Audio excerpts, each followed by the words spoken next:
Professor, então, da onde vem esse conflito? Onde que a coisa ficou feia? Onde que parece que houve um rompimento ou uma guerra propriamente dito, dizendo, olha, ciência e religião não podem caminhar juntos, são coisas totalmente distintas. Pela resposta que o senhor deu até aqui, eu não vi uma distância tão grande assim. Eu vejo assim, duas coisas novamente, né? Eu acho que quando a gente pergunta se ciência e religião podem caminhar juntas, de fato existem práticas religiosas ou concepções religiosas que vão ter muita dificuldade de caminhar com a ciência. Porque a ciência realmente, ela, na medida que ela vai explicando pela via natural um conjunto enorme de fenômenos, né? E aí, de fato, para algumas religiões isso complica muito. Você entendeu? Agora, do ponto de vista cristão, não. Para o cristianismo, não. Né? O cardeal Ratzinger, ele já dizia isso no livro dele de Introdução à Teologia. Ele chamava a atenção para isso, de que o cristianismo é a religião do logos, é a religião da razão. Né? Não no sentido de racionalismo, mas no sentido do verbo de Deus, que se fez carne, que se encarnou. Né? Aliás, São João, no capítulo 3, ele usa, no original, a palavra logos mesmo. A palavra logos. Né? Então, isso é importante, mostrando que o cristianismo, na sua essência, na sua identidade íntima, ele tem tanto esse aspecto histórico e essa relação com a razão. Né? Porque o verbo de Deus, a sabedoria de Deus se fez carne. Então, é uma religião da razão. Não no sentido moderno racionalista, não é nisso. Então, é uma religião que tem um vínculo com isso. Então, por isso que, na história do cristianismo, sempre a teologia teve uma relação com a filosofia e sempre houve uma preocupação da igreja com essa questão do conhecimento. Eu acredito que o que ocorreu, repito, o conflito começa a ocorrer quando realmente a ciência começa a dar um monte de explicações mostrando que determinadas ideias religiosas não se sustentam, não têm relação com a realidade. E aí, no meu entendimento, aí entra a peculiaridade do cristianismo de conseguir estabelecer um diálogo, mesmo com dificuldade, mas estabelece. E outras tradições talvez tenham muito mais dificuldade. E tem um segundo ponto, que é a propaganda que foi feita.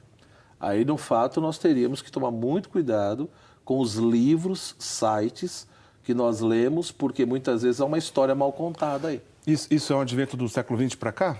Sim, bastante. Não só do século XX, eu diria que a propaganda que se fez a partir do século XVIII, principalmente depois ali da Revolução Francesa, por exemplo...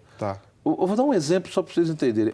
É muito comum, por exemplo, em livros de filosofia, dizerem o seguinte, que a partir do século XVIII, em vez de se preocupar com o mundo, com o objeto conhecido, os modernos foram os primeiros a se preocupar com o sujeito do conhecimento. Ou seja, em vez de eu me preocupar com o mundo, com o objeto que é conhecido, vamos se perguntar quem é esse sujeito que quer conhecer o objeto. Né? E os modernos foram os primeiros. E geralmente todo mundo repete isso. É muito comum nas aulas de filosofia os professores repetirem isso. Isso mostra o quê? Que realmente os modernos foram eficazes na propaganda. Mas é falso. É falso porque quando você estuda os antigos e os medievais, essa pergunta sobre se o ser humano, esse sujeito do conhecimento, pode ou não conhecer o mundo, como que o ser humano conhece, isso foi discutido antes dos modernos. Então, como que, vão dizer, isso começou com Descartes, isso começou com Immanuel Kant, né? Não é real isso. Pode ser que eles colocaram questões, detalhes que os outros não colocaram, mas não que eles foram os primeiros a falar sobre esse assunto. Como se os antigos medievais só tivessem preocupado com o objeto que eu conheço, com o mundo, e nunca se perguntaram sobre quem conhece esse objeto, se tem capacidade ou não.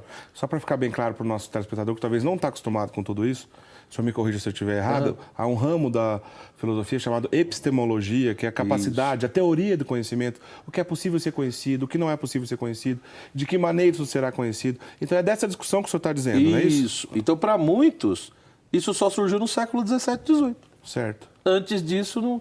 Agora, por isso que eu digo, uma propaganda que foi muito bem feita. E todo mundo engoliu.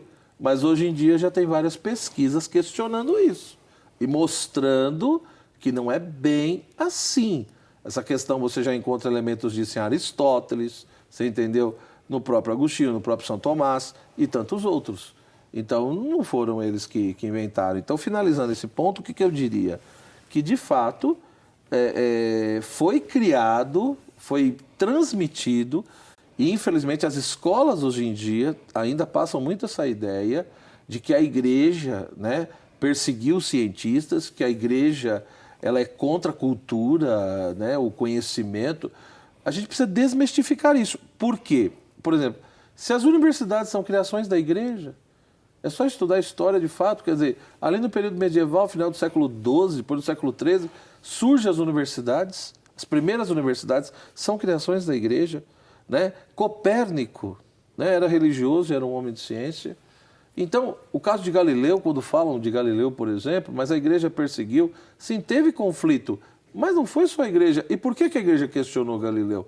Porque os grandes professores da época também não aceitavam o que Galileu estava dizendo. Do ponto de vista científico só, e não religioso apenas.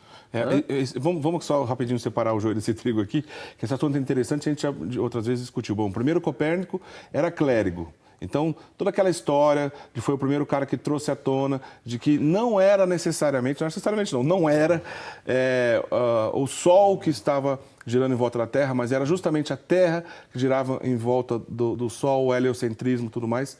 Essa ideia nasceu patrocinada pela igreja, sendo que ele era clérigo. Sim. Então, para começar o começo da conversa aí, toda a revolução chamada de Copérnico que ele fez. Depois Galileu Galilei, né, que há pessoas de má fé que vai dizer, a gente já disse aqui em outras ocasiões no programa, mas sempre vale a pena relembrar, não foi a igreja que assassinou Galileu Galilei, ele morreu idoso na casa dele, né?